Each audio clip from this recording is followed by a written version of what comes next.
Fobaproa informa. El crédito que otorgan los bancos proviene sobre todo del dinero de los ahorradores, no son recursos de los banqueros. Si los deudores no pagan sus créditos, el dinero de los ahorradores estaría en riesgo. Para evitarlo, existen seguros creados por los gobiernos y los bancos.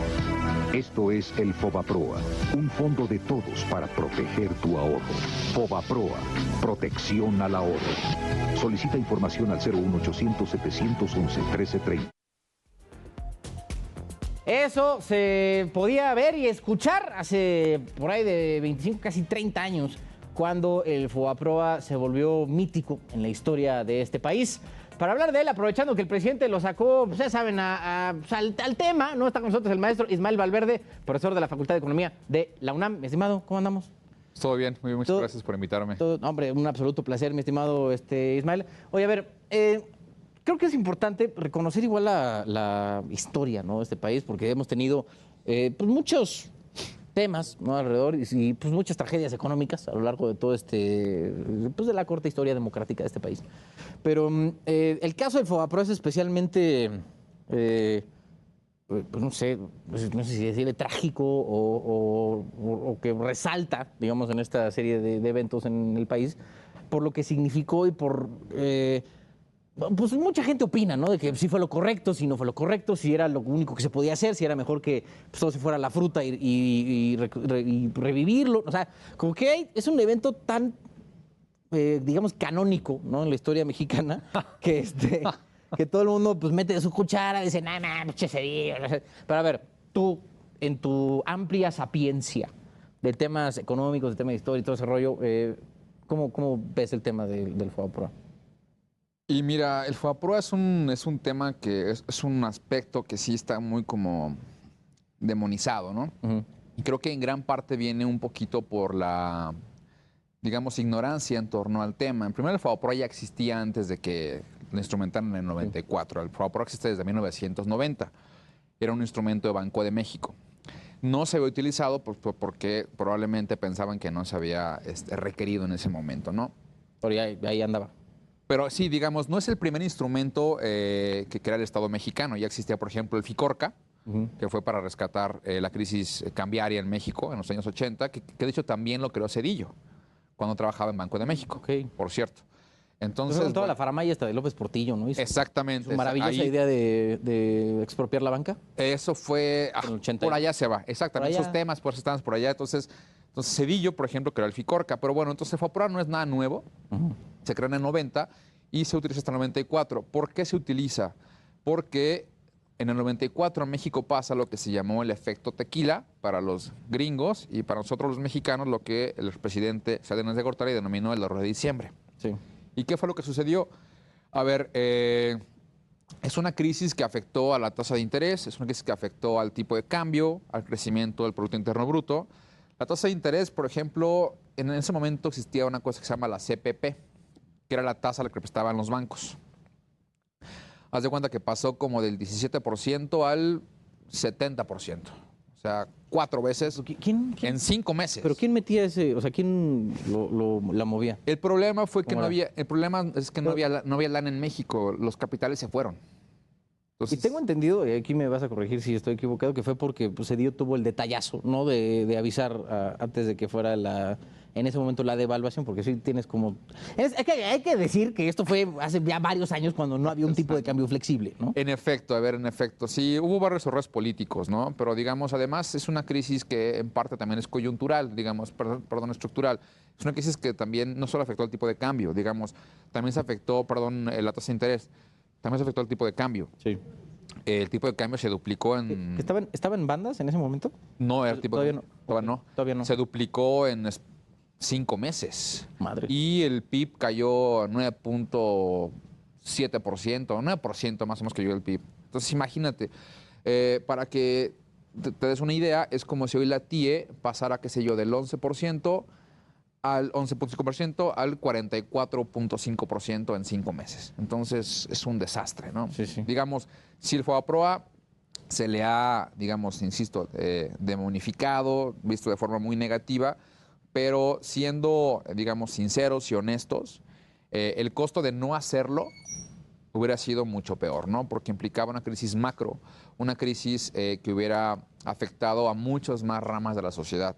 Y también lo que las personas no saben, o a veces no tienen que saberlo, porque esto es bastante aburrido, hay que meterse. No, y fuera de eso, pues muy técnico, ¿no? Sí, O sea, muy porque te meten en técnico. unas cosas muy locas. Exacto. Lo que mucha gente no sabe es que realmente no se rescató a los banqueros. El FOBAPROA fue un programa, un mecanismo institucional que consistió en dos cosas. Uno fue rescate a deudores, y aquí fueron prácticamente deudores hipotecarios, pequeñas y medianas empresas y agrícolas. O sea, gente que tenía contratado Un crédito. Pero haz de cuenta, si la tasa de interés te sube cuatro veces Pero a ver, o sea, lo en que vi- 5 meses, Ajá. tú no pagas nada ni... No, ni madre, o sea, no tienes forma de hacerlo. no hay forma. No. Y si además también cae el empleo, si también se duplica el tipo de cambio y si además está cayendo el producto, no hay forma de pagarlo. O sea, ni Dios Padre te hace pagar eso. Oye, Entonces, pero muchos de esos créditos estaban a tasa variable o cuál fue la.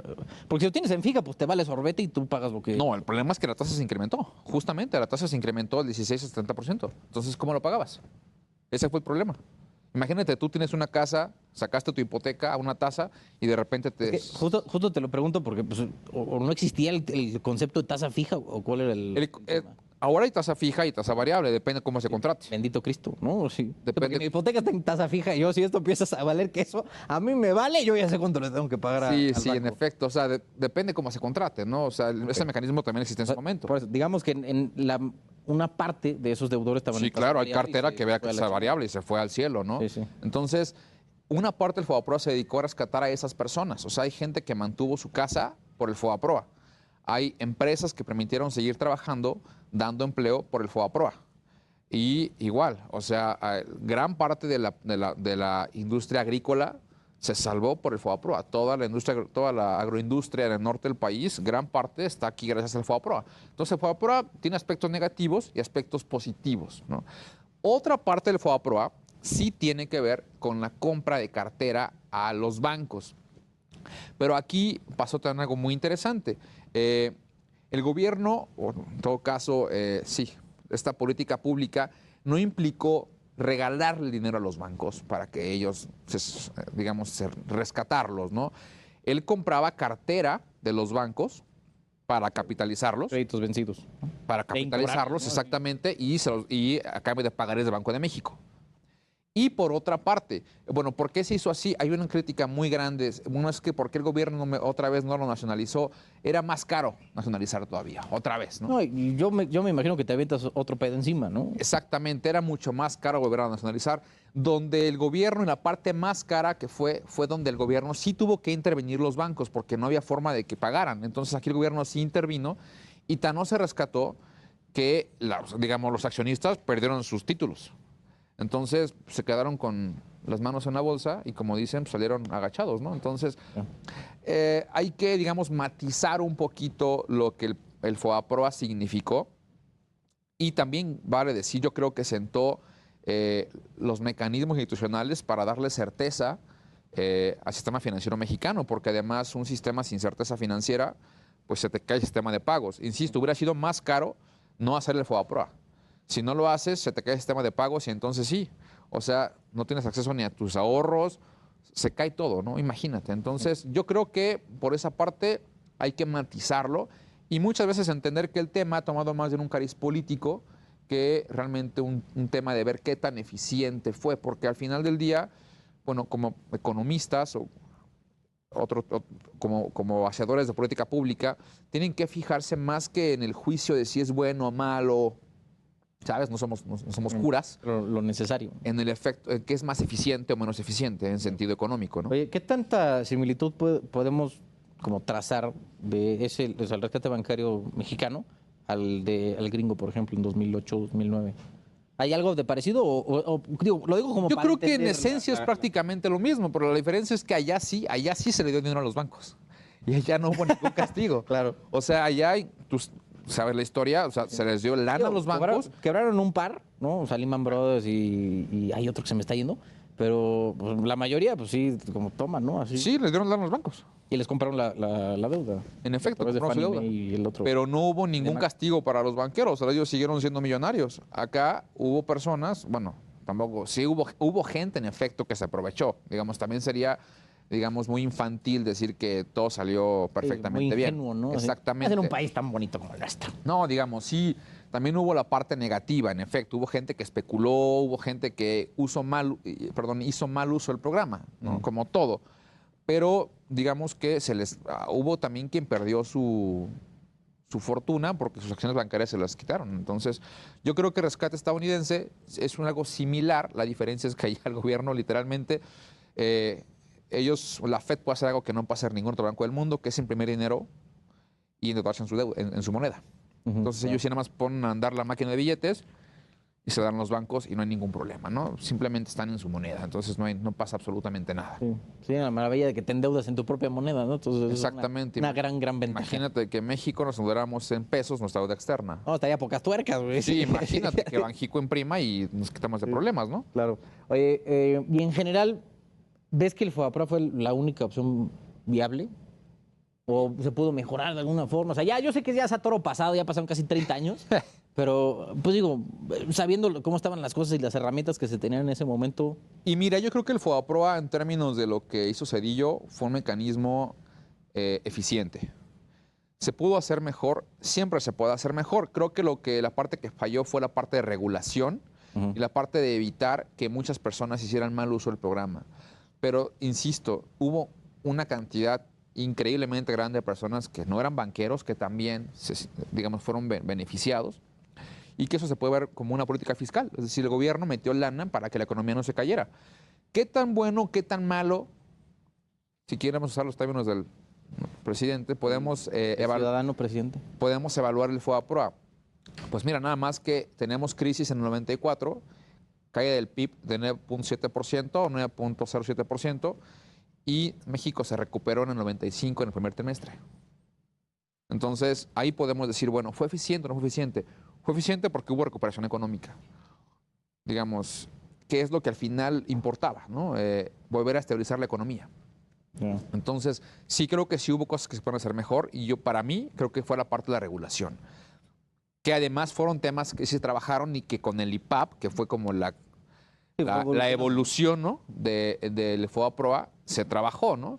A eso me refiero con que creo que el FOBAPROA, el aspecto positivo es que se sentó un precedente para tener una política pública que permitiera, digamos, prevenir esos problemas, ¿no? Ahora el IPAP, pues, nos brinda certeza jurídica, ¿no? Es una consecuencia positiva, institucional, creo yo, del FOBAPROA.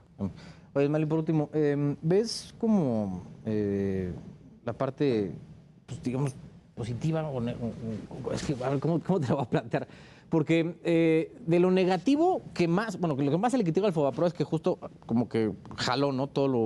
Chupó todo lo tóxico y pues sí, como papá gobierno, pues aquí se lo traga y aquí lo seguimos en teoría pagando, ¿no? Que, pues digo, pues siendo una cantidad tan grande de dinero, pues sí, pues entre más tiempo lo distribuyas, pues menos cara te sale, digamos, como mes con mes, sí, claro, un año. Eso puede como contar, digamos, como lo más negativo del FOBAPROA. A ver, yo creo que un gran problema que tienen muchas personas con el FOBAPROA, incluyendo algunos políticos, es la idea de privatizar, de hacer de deuda privada hacerla pública. Sí. Ese es el gran problema, ¿no? Es como una cuestión que para ellos creen que es injusto. Porque dices, sí, pues si estos güeyes la regaron, pues deja que ellos lo tengo que pagar yo, ¿no? Exacto. Sí, a ver, como ciudadano, pues todos decimos, oye, ¿por qué con mi dinero vamos a tener que pagar el dinero de alguien más, ¿no? No, y que además tengo entendido que eran muy laxos, ¿no? Con ese rollo de los créditos. En efecto, así como faltó la parte de regulación. Es lo que o sea, los bancos, haz de cuenta, tú tienes un banco y otro banco, y tú dices, oye, préstame a mí y yo te presto a ti. Entonces así estaba en los libros contables. Muy bien. Entonces, pues, para ellos fue un negociazo, ¿no? Sí, claro. Entonces, ahí fue donde creo que sí es la parte injusta, la parte negativa, que sí falló la regulación. Y sí, creo que la parte que les duele, bueno, que nos duele a todos, de hecho, todos los que pagamos impuestos, tú sabes lo que es pagar impuestos, ¿no? Sí, sí. Horrible. No me lo tienes que es recordar. horrible, ¿no? Entonces dices, bueno, ¿por qué con mi lana se tiene que pagar algo privado, ¿no? Y mira, ahí es parte del contrato social. Vivimos en sociedad y para eso estamos aquí, ¿no? O sea, pero no solamente pasa con el FOBAPROA, pasa con toda la deuda pública. Sí, no, bueno, y con programas sociales también. O sea, pasa con la misma todo. objeción puedes hacer con cualquier programa que se le ocurra. Exactamente. Se puede instrumentar el mismo juicio, digamos, el mismo criterio de injusticia, el mismo criterio ético o moral, creo yo, inclusive, para cualquier programa de gobierno. Es decir, ¿por qué tengo yo con mis impuestos tener que ponerles luz a la gente, qué sé yo, en Texmeluca, en Puebla, ¿no? ¿Por qué? ¿O por qué yo con mis impuestos se tiene que estar fondeando el IMSS cuando hay gente que no cuida su salud? Entonces, es exactamente el mismo criterio. Yo te diría, pues bueno, somos una sociedad, vivimos en sociedad, estamos en un contrato social. Estamos todos en el mismo barco, ¿no? Exactamente. Ahora sí como que salta, ¿cómo es? Saltas, si tú saltas, yo salto, algo así, ¿no? Con la Titanic. Sí, si uno se cae, no todos sé, nos caen. En mi vida había escuchado ¿Qué pasó? Entonces, Era neta. si caemos uno, pues caen todos, básicamente, ¿no? Ese es lo negativo. Oye, y hoy el tema bancario en México ya lo ves mucho más sólido, ¿no? O sea, Pues- ya no está en la misma situación, estamos lejos de algo. Yo creo que estamos muy lejos. México tiene un sistema bancario muy sólido. Tenemos una captación de créditos alta. Digamos, tenemos problemas, pero creo que México tiene un sistema bancario muy sólido. No por ello casi que todos los bancos del mundo quieren tener participación en México, ¿no? Porque es un gran mercado, el mercado mexicano. En parte también porque tenemos altas tasas de interés. Sí, bueno. Para ellos es mucho mejor.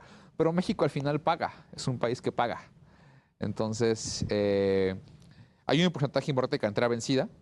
Pero imagínate, o sea, si no pagáramos, no estarían los bancos tan interesados en México, ¿no? Ya.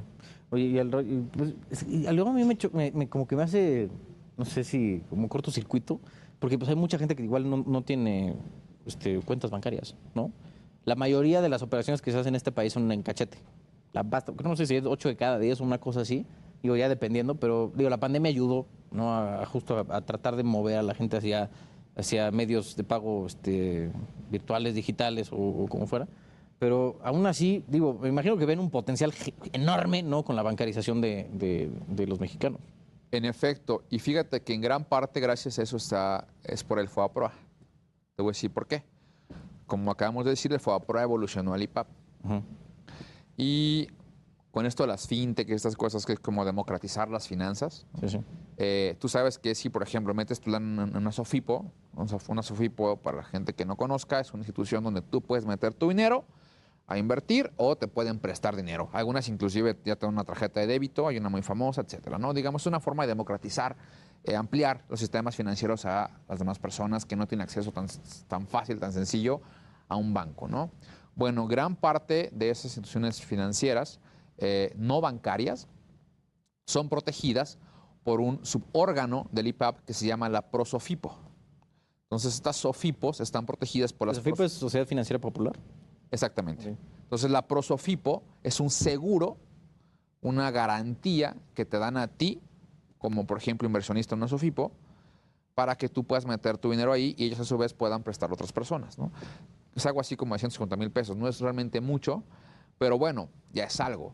Es algo que da certeza y que invita o que da incentivos a los agentes económicos a decir, oye, cada vez más métete al sistema financiero no bancarizado, que también es una opción para que todos tengamos acceso a servicios financieros, ¿no?